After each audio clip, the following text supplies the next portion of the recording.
And the last one that I'll mention as far as calming anxiety and taking care of herself, the second half of the cycle is releasing emotions by crying. And I think as women, we much better at it than men typically. And I think it's a superpower because when we cry, we actually have hormones that release in our tears in order to, it just kind of relieves us. And it's usually, we always feel good after a good cry. So if that comes up, then don't try to sort of push it down and hold it back, but rather invite it. Do you want to wake up feeling like you're stepping into who you're meant to be, into the best possible version of you? What if I told you that the key to your best life, health, and happiness are all around you? You just have to find what works for you. I'm Hope Pedraza, and I believe that there isn't just one way to live a healthy and meaningful life, and that all you need is a little inspiration to make changes that last from the inside out. Each week, I'll be sharing tangible tips and inspirational interviews to help you on your journey. These are the steps to take to improve your life and live with purpose. This is Hopeful and Wholesome.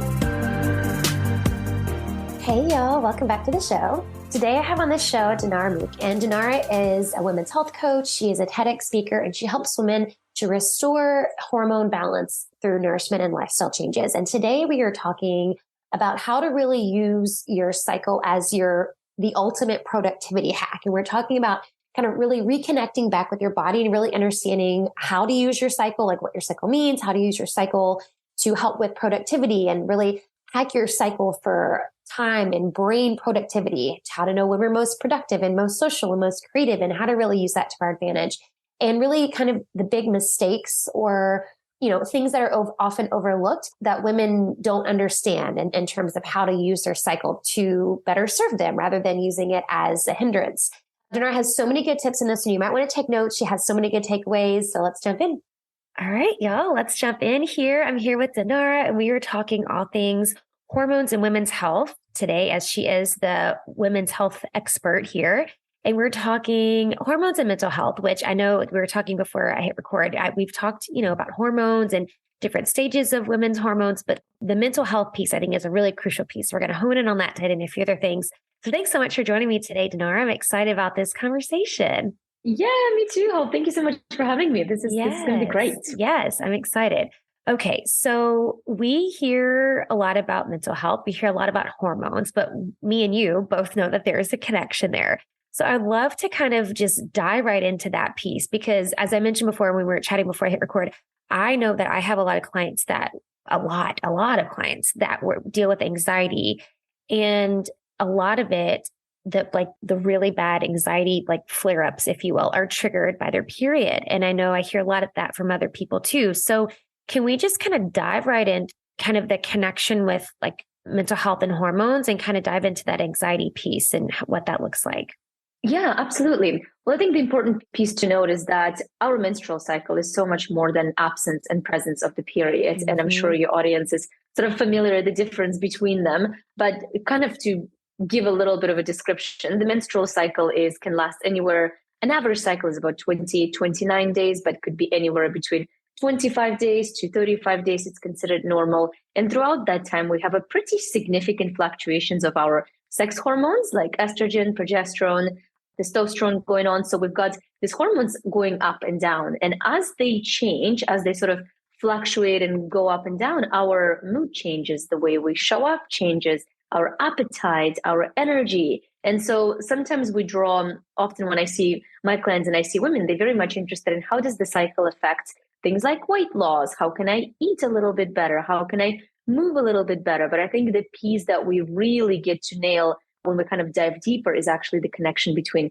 mental health and what's actually happening in our bodies. So I like that you're bringing that up because I think most of my clients as well, they all experience anxiety. And I think anxiety has become one of those things that it's almost like normalized now. It's like, right. Yeah, I'm anxious. Like, totally. Isn't it? It's like, yeah. It's like, yeah, I'm anxious and this is just normal. And we sort of run it kind of like the period pain is normal. Right. Anxiety has become normal when in reality, all of those things is just our bodies basically trying to kind of give us a bit of a nudge and be like, yo, I think something is going on here. Like, how about we pay attention to it? Yes. Yeah. And with anxiety, interestingly enough, so if we look at a menstrual cycle as two halves, if we look at the time when our period ends and takes us all the way through ovulation, which is sort of like the sunny side of our cycle, is when we're more outgoing, when we're more excited, when we want to be out there, when we have estrogen, sort of the main hormone that drives a lot of that happy mood, elastic skin. And then we go into our second half of our cycle, which is our luteal phase and our period or menstrual phase. And during that time, that's when a lot of hormonal fluctuations sort of taking place. And one of the things that tends to happen is as our sex hormones for us women fluctuate, we also have other hormones that come into play. And the way that they interact with our sex hormones is sort of, that's what sometimes creates discomfort. And one of those is our sort of response to stress changes a lot. And the stress hormone is, as you may be familiar with, and I'm sorry if I'm repeating myself a few times over this podcast about the things you already know, but the cortisol. And the cortisol is the hormone that our adrenals produce in response to stress, specifically prolonged or chronic stress.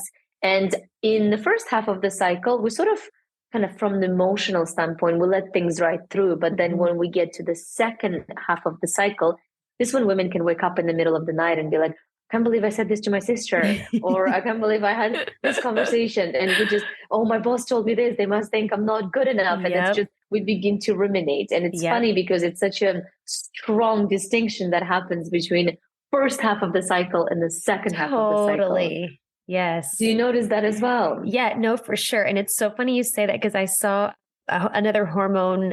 I actually think she's a naturopath. She posted something on Instagram the other day and she was like, it was like a funny video, but it was like when you're watching TV and all of a sudden all of like the pet adoption commercials make you cry and then your period shows up that night. It's like, oh, that's why. Like, why am I crying watching these commercials? Yeah. So no, I totally see that. It's a very distinct, I don't want to say behavior, but yeah, I mean, it's a total shift in your brain, like how you respond to things and people. And yeah, it totally happens. Yeah. And it actually has a lot to do with hormones. And I think for women, just being aware of the fact that these things happen can give a lot of relief. Because what I hear often with women in my practice is that I feel like I'm crazy. Yeah. I feel like I'm just like not normal, or I feel like I'm alone. And like some women are like, just when we talk to them and when they feel like I'm unfazed, when they tell me all these crazy thoughts, that they're like, oh my gosh, is this actually, am I not alone? And it's like, yeah, this is a very common thing that happens. And it's a very logical thing when we look at our hormones. Right. And then another thing that we have in play is our neurotransmitters, and specifically the one that's reacting sort of kind of the way it operates with our hormones is the serotonin. And the serotonin is the neurotransmitter that most of it lives in our gut. And it's the neurotransmitter that sort of serotonin and estrogen, they kind of attach next to each other. They travel essentially together. And we've got our estrogen rising in the first half of our cycle, which is why we feel happier and more outgoing. But in the second half of our cycle is when sort of the estrogen does a bit of a dip. And this is when it reduces for a prolonged period of time.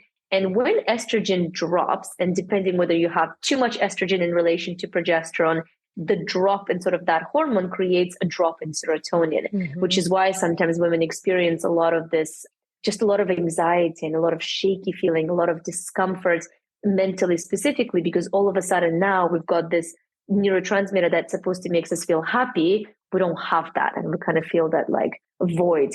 And often the way that we can sort of produce serotonin naturally and increase the mood is sometimes from things like chocolate, or from things like sweets, or from things like donuts or pastry, the stuff that we usually want to avoid. This is when we kind of naturally go to it in order to bring our mood up. So sometimes we might link it to weak willpower, or it's not something that I can't believe I wasn't able to do it, when in reality, it's actually very normal physiological process. And we'll touch on what you can do in order to prevent that. But that also happens. And it's not like you weak for telling yourself you're not going to have a donut and then having it, but rather this is what's happening with your hormones. And it's actually kind of a normal process. And I think it allows us to have that sense of forgiveness with ourselves. Yeah, for sure. Yeah. And I hear that a lot too. A lot of women do get really hard on themselves. I had a client a couple weeks ago and messaged me, and she was feeling, because I think her hormones are, kind of start to regulate out, I guess, kind of balance out. And she was like, I've had PMS and stuff where she's like, I just felt so like blue. Like I just felt like just kind of like down. And she's like, I don't want to use the word depressed because I don't want to like, insult people that have clinical depression. She's like, but I felt like I was feeling depressed, but it's that real steep drop. And yeah, I think that I like how you said that, like, you're not crazy, because people think like, oh my gosh, what's wrong with me? I'm going crazy. But it's a normal physiological process. Like you're saying, like it's a normal dip in our hormones. It's just, I don't know, we're going to get to this, but it's just being able to kind of manage those dips, right? And knowing what to do in those particular times. No, exactly. And one of the things that I like to speak to women is specifically about the day 24 of the cycle. And most of the women that I've tracked is the day 24 when the self-critic tends to show up. And this is when we all of a sudden, and the reason that it's happened day 24, because an average cycle about 28, 29 days, and 5 days before, that's where the estrogen drops. So that's when we usually feel it the most. So if I ever had a project that I felt incredible about, and then there is a time in my cycle where I'm like, this is never going to work. This is terrible. This is terrible. Close the shop. We're going home. This is enough. And this is typically, and then when I look at my phone and I'm like, yeah. It's like, this is just normal. It's right on schedule. So funny. Yeah. But if you don't know that the self-critic is going to show up, it can truly affect your ability and self-confidence. And sometimes we tend to ruminate on things. So it takes us over, and like it can take us in another week or two, whether if we had an awareness that this is just happens, day 24, hello, inner critic, I know you're here, like, let's talk it out. Then you can sort of let it go so much quicker, because it goes away as quickly as it comes, unless we sort of roll away with it. So just being even aware of it, I think, creates a huge piece of awareness and allows us this sense of forgiveness when it comes to our health. Yeah, that's a big one. And so if we were sort of to talk about the second half of the cycle, what else was I going to mention? Things that came to my mind. I kind of want to jump into how women can actually not protect themselves, but like understand and what's really happening. And so that way they can support themselves. So I think number one thing is when it comes to tracking the cycle, and I'm still surprised because I think I'm in this world, I feel like everybody tracks their cycle, but I actually think not a lot of women do. It's true. Yeah. And if you're somebody that actually experiences things like anxiety, I would track those symptoms just so you can find the pattern to it. Because when you have the pattern, it's just creating that layer of awareness where you're no longer taking it as personally or self-blaming and self-shaming, which is as women we're so good at. I also want to mention the condition that's called PMDD, which is premenstrual dysphoric disorder. And that condition is sort of like PMS on acid.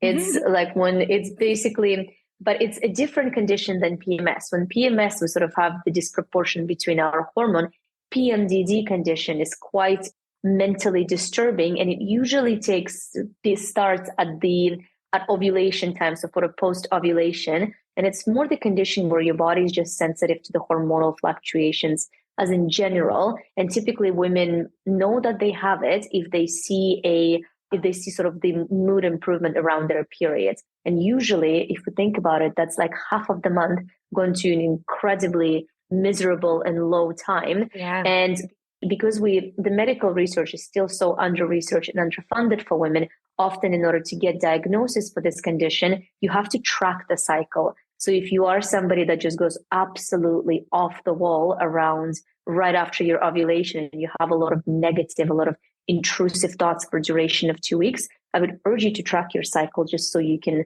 diagnose yourself. Essentially, once you have that paper, when you're going to bring it to your doctor, that's when you're able to get a proper diagnosis. I don't know, hope you see a lot of people with PMDD. Yeah, I don't see a whole lot, but I actually just had a conversation. I was working at an expo this weekend, and there was a woman who was talking to me about hers, and I didn't tell her that's what it was, but she was like, my family tells me I get like murdery, like I could murder somebody. And that's what she was saying. She was like, it feel like it lasts for like half the month. And in my head, I'm like, oh girl, I need to help you. So no, I hear about it all the time. And I do. And I think sometimes too, it's kind of like you were saying, where we kind of like normalize anxiety and normalize PMS. I think people are normalizing that part too, where it's like, oh, well, it's just my hormones going crazy. Like it doesn't have to affect your life that drastically, No. And the fact, when you think about it, if like the God-given purpose for us on this earth to exist, it would be crazy. The fact that half of the population was designed to struggle for practically half of Right. their life during reproductive years. Like it's just not Yes. right. It's such a good point. Yeah. It's such a Yeah. good point. And I do think that it comes from partially from patriarchy and just from medical profession specifically is very male dominated, has been for a long time. And even though things are getting better, it's still mega under researched and underfunded, which is why conditions, serious conditions like PMDD needs to be tracked on paper before you're able to give a diagnosis. Right. Or if a woman goes to a doctor, she's usually often, and there are some practitioners who are incredible, I don't deny that, but too often, and that was my experience, where we just don't get the treatment that we need. And often what happens to women when we do that, we just stop talking about it. Right. And when we stop talking about it and when we feel crazy about it, we sort of begin with asylum ourselves and we just kind of struggle on our own, which is why one of the things that I do recommend is just talking to other people about it. Like the women can talk to you at the expo, reaching out to somebody who you know kind of like understands the lingo, just so you can understand what steps you can take to it. Because you're not alone in this journey. And especially if it's linked and it's a pattern like symptoms like within your menstrual cycle. Yeah, for sure. Which is interesting. Sure. Yeah. So tracking your cycle is one of the things. So things don't sort of come as a surprise. Another one is kind of knowing that the second half of your cycle requires a quieter time, being a bit more proactive, whether you book awfully lot of social events and things that will require a lot of energy on your part. So actually just like I plan with my calendar and my productivity and my business is sort of set with my calendar. And then I know exactly when I'm going to be planning certain things. And I know when I'm not going to be taking on too many things. And if you know that you're prone to anxiety in the second half of the cycle, claim that space. Just be like, no, this is the time for me, and minimize the things as much as possible. Of course, realizing that there are some commitments. And when we kind of talk a bit more about practical stuff, is blood sugar has a lot to do with how we sort of react. And specifically, if your blood sugar is just like your cortisol and your stress response is much more sensitive in the second half of the cycle, so is your blood sugar. You're much more likely to sort of have the blood sugar ups and dips in the second half of the cycle than in the first. So in order to offset those things happening, just managing your blood sugar, bringing in more protein, bringing in plenty of fiber, healthy fats. And I'm probably preaching to women that sort of know that they have to do this, but this is such an important bit that I just don't think it can be repeated enough. I agree so much. And that's something I hone in on with my clients too. And you're right, people know it, but it's like really knowing it and putting it in practice are two different things. And knowing like you're talking about this specific time where it's like this part is like really, this specific time is really important to hone in on that piece. So yeah, I think the timing of it is important too. And also adding things like, and we spoke about protein, but also the second half of the cycle, adding more things that are more complex carbohydrates, things like sweet potatoes and wild rice, just to allow yourself to go fuller for longer. Because I think in general, I don't know if you see the same, is just women just dramatically undereat protein. Totally. And that causes so many health issues, specifically for hormones. Given how they get produced.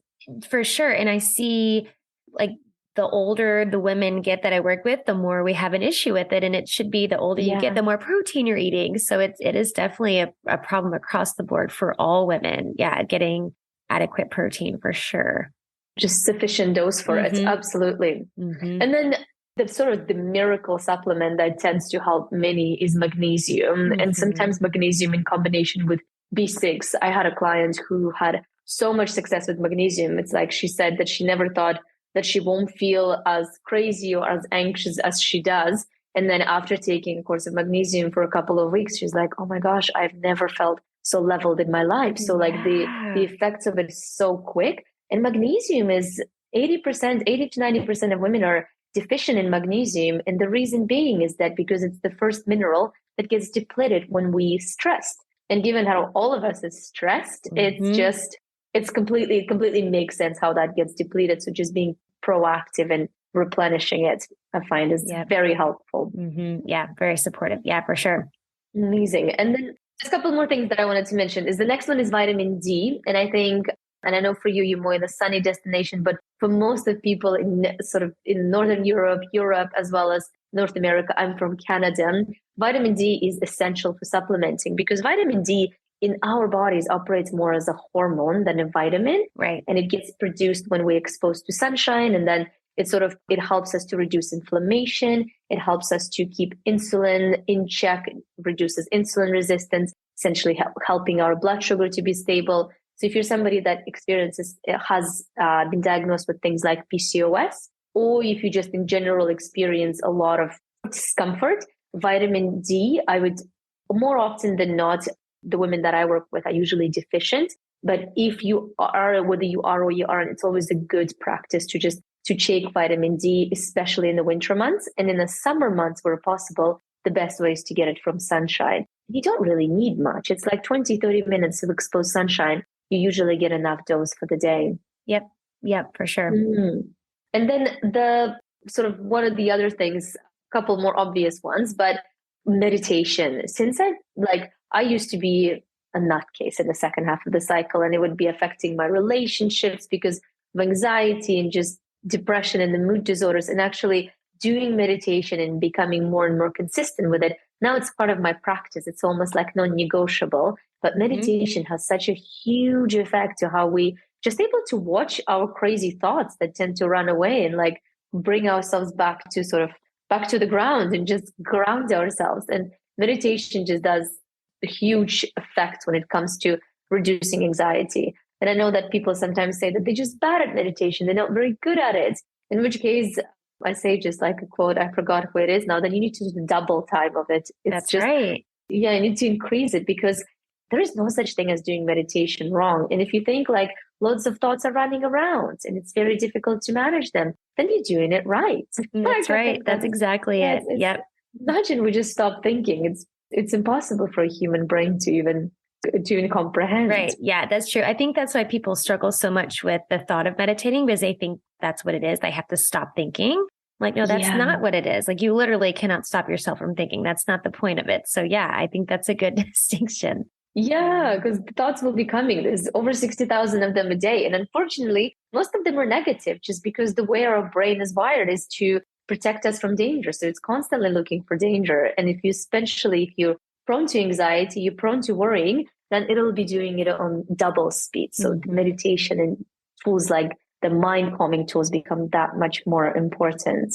The next one is sort of quite obvious one, but it needs to be reminded, and that's exercise. Any movement, allows us to not only sort of release the stress, close the stress cycles, and just relieve the pressure, but also is just very good for our mental health as well as our physical health. So exercise is essential. And the last one that I'll mention as far as calming anxiety and taking care of yourself the second half of the cycle is releasing emotions by crying. And I think as women, we're much better at it than men typically. And I think it's a superpower because when we cry, we actually have hormones that release in our tears in order to, it just kind of relieves us. And it's usually, we always feel good after a good cry. So if that comes up, then don't try to sort of push it down and hold it back, but rather invite it. I love that. Feel all the feelings. Feel all the feelings. Feel the feelings. Yes. It's good advice. It's such good advice. So you gave us so many practical tools right now to use. And I wanted to ask you a little bit more about kind of using our cycle for our advantage, right? And kind of using it for productivity. And are there any other ways? And because you mentioned before, because we talked about kind of the awareness piece, of course, right? And understanding like how your mood and everything changes in different parts of your cycle. But are there ways that some kind of like tangible things that you can talk about to help kind of hack your cycle for productivity and knowing like what part of your cycle you're more productive and more creative and when maybe we should save the creative pieces for a different part? Like when can we kind of plan for things? Yeah, I love that question. So when I began to learn about cycle syncing and I brought it on to my clients and just understanding the things that cycle does to our body, the productivity piece was actually one of the very profound piece for me. And it's not something that I've realized for a very long time. But I think the good example would be, I've done a TED talk where I talk about, and it's called Menstrual Cycle as Your Superpower, where I spoke about kind of different phases of the cycle and what happens. But I'll kind of take a step back and talk about how I prepared for that TED talk using my cycle, because TED talk is a big deal. It takes about a few months to prepare for it. So it allowed me to run it through sort of series, 3 cycles, I believe, 3 menstrual cycles until the talk actually took place in order to be able to, in order to deliver a talk that are being incredible, if I don't say so myself. So when we think about our menstrual cycle, sort of if we think about our period, the period is kind of like our inner winter, which is why I love using the seasons analogy. And so in the winter, just like nature sleeps, your body is inviting you to rest and it's inviting you to sleep. It's inviting you to sort of pull inwards. The interesting thing that happens with our brain over the course of the menstrual cycle is it changes. The brain chemistry changes by almost 25%. So your focus and your productivity shifts with it. So during your period is typically the time when you'd want to just physically relax. Yet mentally, actually, when they've done brain scans, they've shown that the left and the right hemisphere communicate the most during that particular phase, meaning that this is a very good time for sort of emotional and logical science. So it's a great time for heightened intuition. So if you've got any sort of projects that you're not sure what you should do, or maybe you've done decisions that you need to make, I love doing things like intuitive meditations during this time. And you can use something as simple as an Insight Timer app. I'm a big fan. It's free with a lot of them. And yeah, I love that time. I love Insight Timer. Insight Timer is brilliant. And you can look like for intuition meditation, and there's loads of library things, and see what resonates. Show a picture resonates with you, however you choose your meditations. And then just allow for some guidance just to tap into your intuition. And it might not come in the first time, but then sort of invite it back in. And this is something that we can develop. And then as we go into our follicular phase, this is when we ramp up as far as our creativity. So as the estrogen levels begin to slowly rise over the course of follicular phase, this is the time when we just get very, very creative and very outgoing. And it's a really good time to start new things, to try new things. Like for me, a lot of my gym membership, a lot of my yoga memberships, all of that sort of stuff taking place during my follicular phase because we want to try new things. And then we go into our ovulatory phase, which is a good time it's the most sort of social time. This is where our communication pathways are open up and we're able to communicate. So if you're doing presentations, if you're doing talks, this is a good time to schedule it for. And after that, we go into our luteal phase, which is like our inner fall or inner autumn. And this is when we kind of shift from our external, very outgoing to internal. But from the brain standpoint, what actually happens is our brains get they work a little bit harder, but we become more intellectual. And it's a really enjoyable time to do things like deep work. So I typically schedule my finances, my really annoying, boring stuff that I don't enjoy doing in one other half of the cycle. This is the place when I like editing. This is the time when you truly enjoy doing the nitty gritty. And then you kind of return to the cycle again, and then you do it all over again. So in the context of my TED Talk, when I had to prepare for the TED Talk, I knew that during my menstrual time is when I would just I needed to understand the structure of it and what I wanted to say. I knew it's going to have to be menstrual cycle and women's health, but I didn't know how it's going to fall in. So this is the time when I kind of allowed myself time to journal, to tap into my intuition, what would resonate with women out there, what would be the most helpful for them. So those are the answers that started to appear during that time. And then as I go into my follicular phase, I sort of got some ideas. And in follicular phase, this is when I just became on excess firing ideas. I need to do this. I need to interview this person. This is what I'm going to look for things. This is what I'm going to learn for podcasts. So it's a lot of combination, looking for researching and learning and talking to people. And then for my ovulatory phase, I scheduled a lot of my interviews because this is the time that I enjoy talking. So it was a good time to connect with people and just get what I needed to get, but actually, and still work with my cycle. And it went brilliantly. And then my luteal phase is when I was able to take all of that ideas, all of that brainstorming, all of those interviews, and actually just nitty gritty sit down and plug in stuff that needed to be edited, stuff that needed to be cleaned up, interviews that needed to be sort of organized in structures, and put it all together, and then it kind of did it 3 times over. But I think this is a beautiful process that shows to so many of us how we can apply it for ourselves in the job, how we can use half of the time to just create the ideas and the other half to put it together. And I think in like a linear sense of time, which is the way that men's hormones interestingly operate, as women, we are so much more cyclical. We latch much less linear. We're still able to get things done, if not better, but we're just able, if we're able to utilize our own cycle and like know how to operate it, will just be so much more powerful. Yeah. And also much more unique and interesting. Yeah, I love that. Such good tips. And I mean, such a way to really optimize how we're wired. I mean, that's such, everything you just said was just, I mean, it's just about optimizing. And like you're saying, using it as your superpower and maximizing, the energy within each phase. I love that. It's such good advice. I love that so much.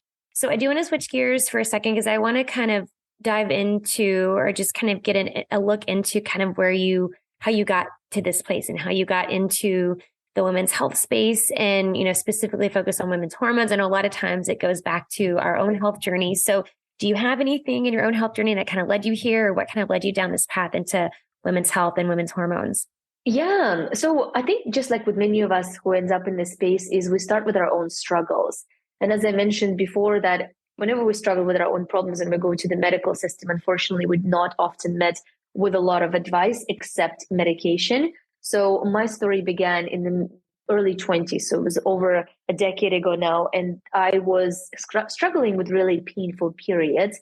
And at the time, it was actually so painful that I had to call in an ambulance. And then when an ambulance arrived, they sort of just told me, well, this is just what you have to deal with because is what happens to women on a monthly basis. Okay. So you sort of, Thanks. so you can like, thank you, that's helpful. Here's the painkillers. Oh my gosh. Then you sort of go on believing that being a woman is a diagnosis when it actually couldn't be further from the truth. And so I was like, okay, well, I guess I'm going to have to deal with my painful periods. Sounds like everyone around me struggles with it. So it must be normal, which I think is reality for so many of us. Yes. I ended up going to the doctors and the doctor gave me birth control pill. And sort of long story short there, it didn't work for me and it didn't reduce my period pains, caused a lot of side effects. And then I ended up coming off of it and realized that I'm the only person that's interested in my health because the doctors are just going to give me pills. Everybody else thinks that it's normal. So you're like, okay, I'm going to get to the bottom of it. And that's what I came across, just the understanding that menstrual cycle is actually has a lot to do with what's happening in your body. Up until that point, I hated my periods. I wanted to be a boy because I thought it was just so, it's just such an inconvenience. So much easier. So much easier. You're like, oh, they have so much easier. Since when is that a thing? And then trying to sort of get through the trials and errors. But first I discovered that my menstrual cycle fluctuates and that there are foods that support it. There's exercise that I need to implement. And then as I began to do this, and then as I said, I've seen it working, I think it's just all the light bulbs went off. And I was like, this is the most incredible thing I could, it kind of works like magic. For me, one of the other things that I've struggled for a long time with is very resistant weight loss. So I'd always work on trying to lose weight, and I do excessive cardio, restrictive dieting, which I think didn't do any good to my hormones or to my painful periods. And that was difficult. But actually, once I learned to work with my cycle, the weight that just kind of melted off. And I was like, how do people not know about this? And this is when I started to talk about people to kind of tell them, like, did you know? And they're like, no, I've never heard about it. And that's when I knew, I'm like, okay, I need to start talking about this. Yeah. That's what brought me in. That's what brought me to TED Talk. And here we are today. I love that. That's so good. And you made a good point because I find that too in my world, like women, and I don't know how it is in Canada or in Europe, but at least in the United States, we don't learn about your cycle at all. Like in health class in middle school and high school, it's like, oh, you have a menstrual cycle. And that's the extent of it. Like nobody is teaching you like in detail what happens to your body and, how your hormones fluctuate over the month. And it's like, oh, you bleed and you have like, that's the extent of it. So I think it's such a huge piece to just understand it and just know what it, like you were just explaining earlier about the luteal and the follicle, like you don't learn any of that in school, but just understand your own body and how your own body's working. I mean, it's amazing to me. It's still mind blowing to me that we don't ever learn how our own freaking human body works. Like they teach you all these other things and geometry and random algebra you're never going to use. We don't even know how our own body works. It's just mind blowing. Yeah. And that obviously causes a lot of consequences for so many women struggling with hormone imbalances and just being like, what is this normal? Exactly. Like, no. What's happening? Yeah, exactly. It's such a huge thing. Well, I do have one last question I want to ask you, but before I ask you that, can you let everyone know where they can find out more about you? And you have so much good information online about helping women understand their hormones. So where can they find you? Yeah. So I hang out a lot on Instagram, and I think that's probably the best place to hang out with me, which is my name, dinara.mukh. And it's the same dinara.mukh on TikTok. If you are into TikToks, I'm quite active on that platform as well. And I've also started a podcast called Feel Better, Be Better, where I'm going to be talking a lot more about menstrual cycles. And if you're interested to learn more, tune in. Let me know the things you want to learn if this conversation was interesting. Yeah, that's so amazing. Congrats on starting the podcast. That's exciting. Thank you. Yeah. So the last question that I want to ask you, I like to ask everyone to wrap up. What do you think is the most important thing you can do to live with purpose? I love that question. The most important thing you can do to live with purpose is, I think, cultivating intention with everything that you do. Just because I think when I like to think about the analogy of if you send in an airplane and you're like, okay, fly. And they're like, where? Well, I don't know. We'll just fly somewhere. Like, it's just simply never gonna get anywhere. So I think setting an intention that aligns with your values is an important topic in order to, because the purpose is not something that we get externally. It's something that we generate within us. So if we know what's important to us, and to me, that is my values, and setting and living every day with that intention that supports it, I think that is the secret to a purposeful life for me. I love that. That's such good advice. I agree 100%. Thank you so much, Dinara, for coming on and sharing all this good insight and helping women understand their bodies and their cycles. This is such good info. Thank you so much for coming on. Thank you for having me. Thanks for listening to Hopeful and Wholesome, y'all. If you found value in this week's episode, please subscribe on iTunes or wherever you get your podcasts and leave a review to let me know what you thought. I'd love to know what you find useful in these episodes so I know how I can provide the most value I can to my listeners. And if you have topics that you want to know more about, I'd love to hear those as well. So shoot me a message on Instagram, Facebook, or LinkedIn. It's at @thehopepedraza, or visit my website, hopefulandwholesome.com. Thanks, y'all.